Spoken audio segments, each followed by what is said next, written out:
Australian teen charged over allegedly sticking googly eyes on blue blob artwork. Police are really wasting their time with that.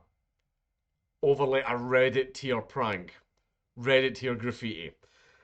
An Australian teenager has faced court for allegedly defacing a large blue sculpture of a mythical creature by sticking googly eyes on it.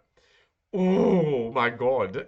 Amelia Vanderhorst, 19, appeared via phone at Mount Gambier Magistrates Court in South Australia on Tuesday, charged with one count of property damage. It was a woman as well, a 19-year-old. Can you believe a 19-year-old would do something like that? How terrible. Think of the children. In a statement at the time of the September incident, the local council said CCTV footage showed a person putting artificial eyes on the artwork, which locals have nicknamed the Blue Blob. I love modern art in this, like this in public. I was about to say, why didn't you just pull the eyes off? But it seems it's taking the paint with it. Oh dear. Never. Never mind. Miss Vanderhorst did not enter a plea and told the court she was ill, according to the Australian Broadcasting Corporation, with the magistrate advising her to find a lawyer before her next court date in December.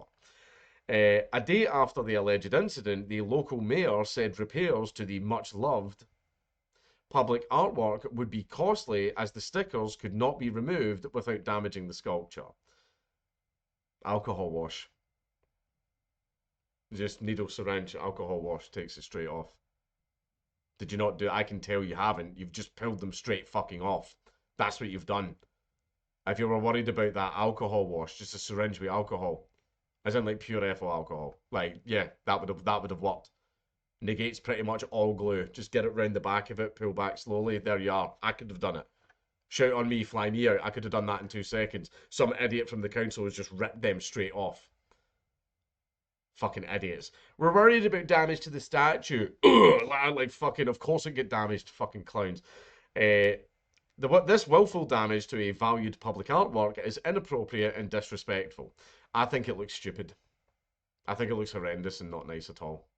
But anyway, City of Mount Gambier Mayor Lynette Martin said in mid-September, "It is not harmless fun, it is costly. It is also frustrating to those members of our community who have embraced cast in blue." Are people in the street, are women like fawning and fucking beating their chest and I never over this fucking statue? No, they're not. People are probably going, oh bother, or people are saying, I don't give a fuck about that ugly ass statue. But anyway, she said that the council would pursue the insignificant repair costs from those responsible for the damage. When the sculpture was first proposed, it drew mixed reactions from the local community due to its price tag and design. Yeah, here's the part.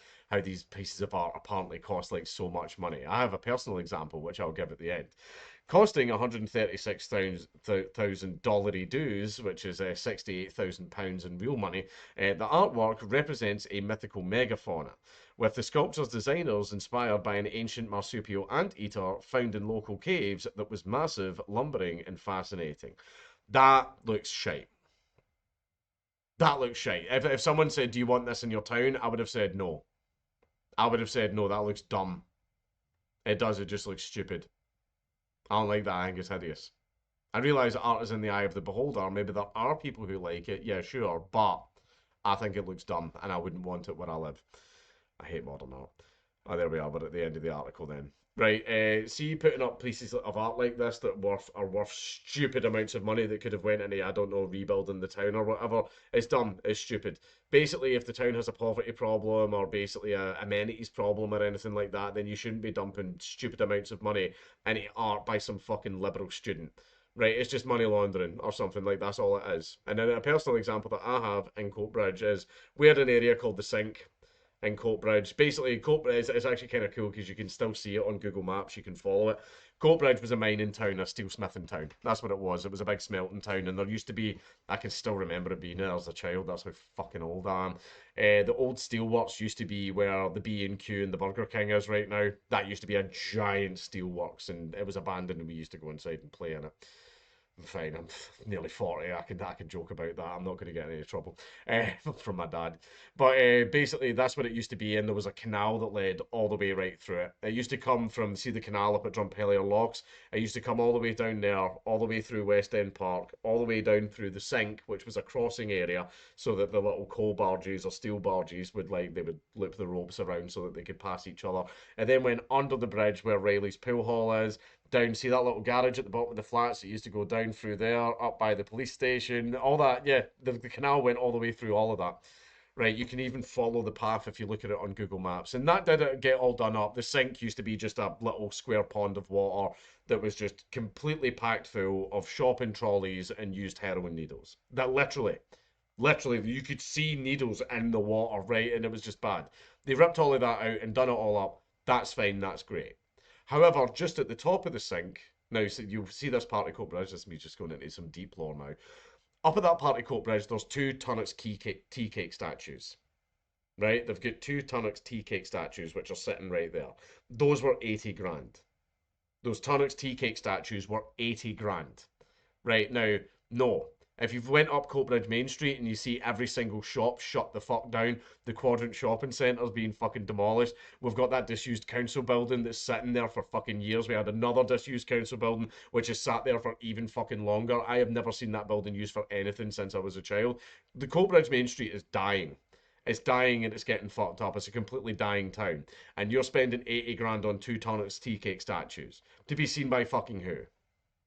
Nobody, because it's a dying town. Also, another fun fact: where the Tunnock's tea cake statues are, there used to be a bridge. It used to dip down under into a bridge that came out on the other side at Riley's Pool Hall. It's not called Riley's anymore. Someone else bought it out. But the pool hall, it went under the road right there next to the farm foods and came out at Riley's Pool Hall. And see the local alcoholic in my area, whose nickname was, well, he's not his nickname, but Pat Berry. Anybody that grew up in Summerlee alongside me will know that name. He was a local alcoholic. He used to go around slashing people's tires for some reason. I saw him getting beaten up so many times. But basically, he went under that bridge one night, stumbled, fell asleep because he was really drunk, and froze to death. Right under that bridge. So, see right where the Tunnock's tea cake statues are? See about 10 feet to the right? A man died. Anyway, I thought I would just tell all of you that because some people like to let their children play there. Just thought I'd let you know.